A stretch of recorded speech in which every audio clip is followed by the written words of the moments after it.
Hello, my brothers and sisters. My name is Tim Heijen and I am a dragon witch. I hope to explain to you a bit more about our beautiful dragon spirituality, which is actually very difficult to explain because every single dragon's path is different, heading a different way, but the outcome is going to be the same way, the same thing, and that is the dragon's light. We all want to reach the dragon's light. We are all reaching out for that light, but how to come there is for everyone different. So it's actually very difficult to explain it to you a bit. That is why I explain to you a bit more about mine. How about a guy who sees dragons? I know it's strange, isn't it? Uh, but yet I dare to come out of this, and I can say to you the same. Don't care about all of these negative comments. You help other people with it. My brothers and sisters, normally I shouldn't say this to you because I should have been dead 35 years ago when I was 2 years old. And that is, yesterday I had this comment from someone who knows me for a while, and he said, "Why aren't you married? Why aren't you married with a wife? Why don't you have children? Why don't you have a family?" I mean, he doesn't understand it. It was just mind blowing that I was still alone and didn't care for having a family or children or whatever. And I said to him, "Why not? Because maybe I am gay. I don't know. Then find yourself a man." No, no. He was very religious. He doesn't like gays, so but I don't care about that. But I said to him, "But I already sleep with plushies. Plushies are fine. I love plushies. I want to be buried in plushies. Plushies everywhere." And he said, "How old are you? 4?" I mean, he said this like you are just a child. What about plushies? Plushies are nothing. It's toy. It's toy for children. You are 37. What a fuck are you doing with all of these plushies? That is not a wife. It's not even alive." I said, "For me, it's alive, and I treat them with the utmost respect. But it's not real." And that is where it comes from, my brothers and sisters. I should have died 35 years ago about meningitis. I don't know how you call it in English.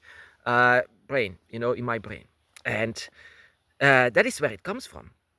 And in fact, you can say, that is the very first time that I see the dragon goddess, that I saw Tiamat with my awakening eyes, with my human eyes, that I knew why dragons.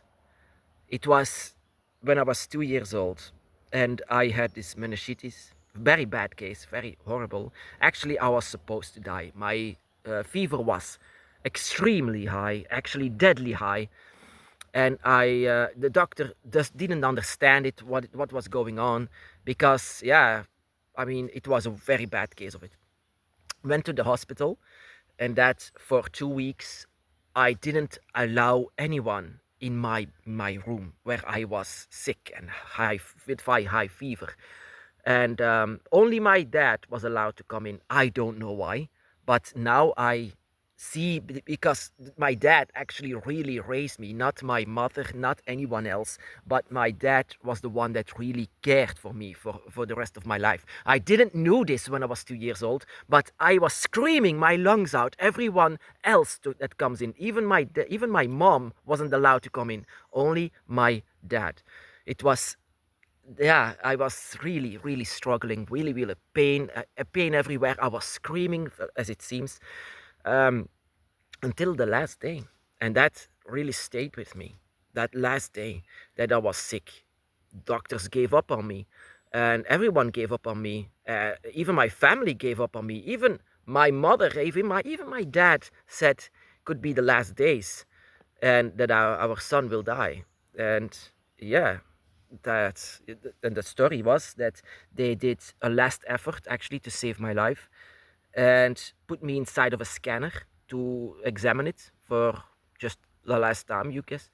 And for the very first time, my dad saw a smile on my face after weeks of agonizing pain and fever.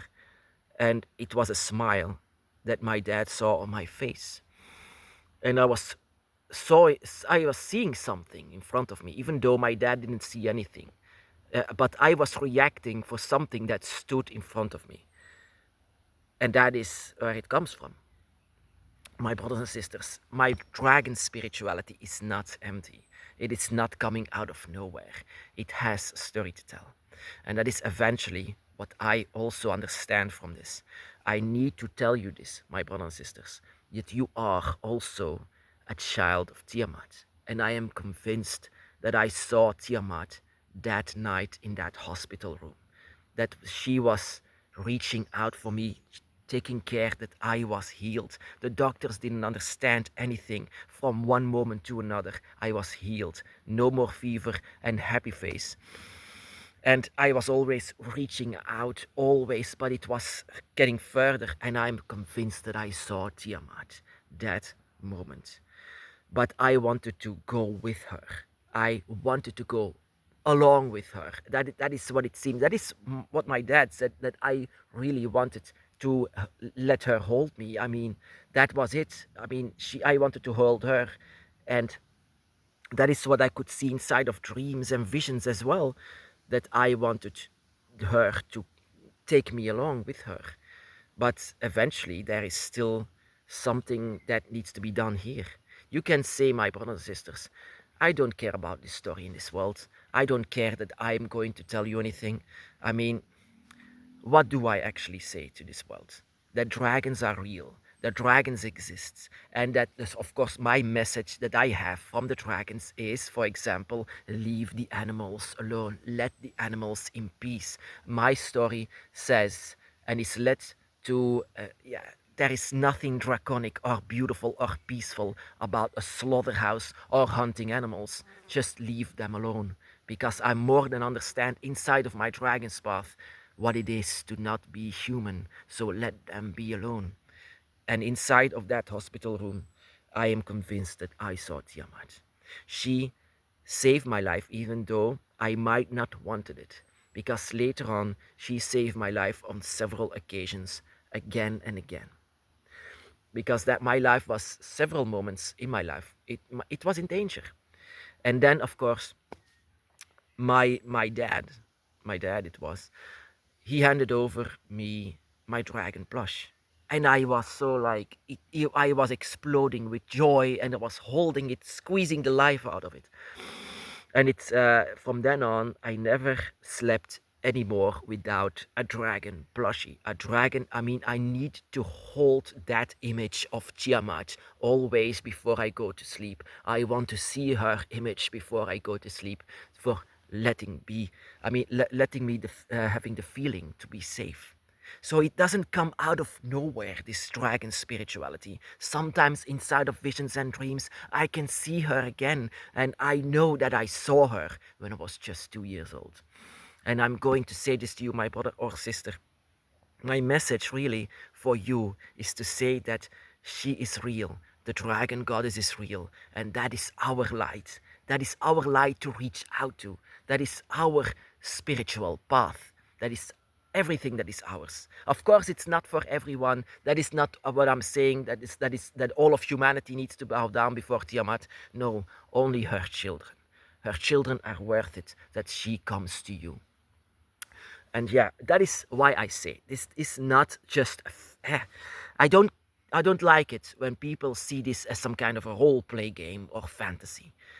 It has been a struggle inside of this dragon's path to, for example, like not feeling like everyone else, like being the weird guy that sees dragons and has stories to tell about dragons. I'm sorry about this. I'm sorry to seem so stupid or foolish if you don't believe in dragons. But I have to tell this. I have to tell whatever happened to me inside of my life and spiritual path. And I'm very sorry if you don't believe it, but I'm not trying to convince you. You need to feel it for yourself. You need to feel it inside of your own soul. If you don't feel it, then goodbye, bye bye. I don't mind. Yeah, we're not a religion, you know. Inside of a religion, you would say, "Oh, come here, I want to win some souls." But that is not the case. If you are a child of Tiamat or another dragon god, then you should know it. And I know that from the moment that I saw Tiamat for the very first time, when I was supposed to die at that moment. I supposed to die, and ever since I was holding a dragon plushie for the rest of my life. So in fact, my brothers and sisters, I am not married. I don't have a family. but I can see and I consider the dragons as my family. I consider the dragons as my parents and children. The dragons are always surrounding us.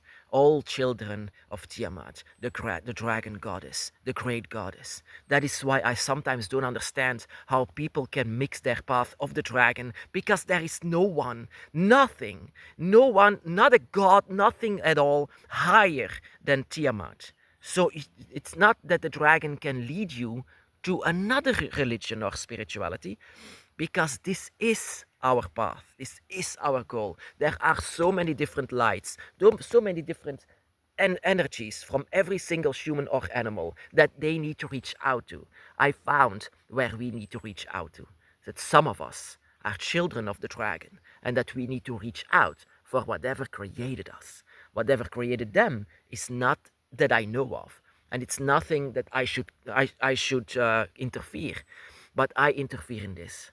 If you know this, if you follow your own heart, whatever it hears, dragon or dragon goddess or Tiamat or maybe Leviathan, what does it say? What does your heart say? Maybe it will also be awakened once they hear the name of the dragon. That is why I'm talking to you, not trying to convince you, but maybe there is a dragon inside of you. Maybe there is a dragon that is still asleep that needs to wake up. There are so many people in this world where with dragon spirits, dragon souls that just don't wake up because they think it's all fantasy, it's all not real. From the moment I was 2 years old, I actually knew about the dragon goddess. I wanted to go with her, but I was not allowed to. I was giving another chance to maybe spread the word of the dragon and maybe spread the word to save animals. I don't know, but maybe it can be. We all have our assignment here in this story. Our story needs to be told. And whenever I say this to people, of course, a lot of people don't take it serious because it's not a religion. If I, for example, if I replaced Tiamat with Jesus, everyone would say, that is fine, but it's Tiamat. It's a dragon goddess. Why should a dragon goddess do that? Because we are her children, my brothers and sisters. She will always be with her. Even though the dragon goddess cannot be seen, the dragon goddess feels so far away. What I could understand from that moment is that she will always be with us.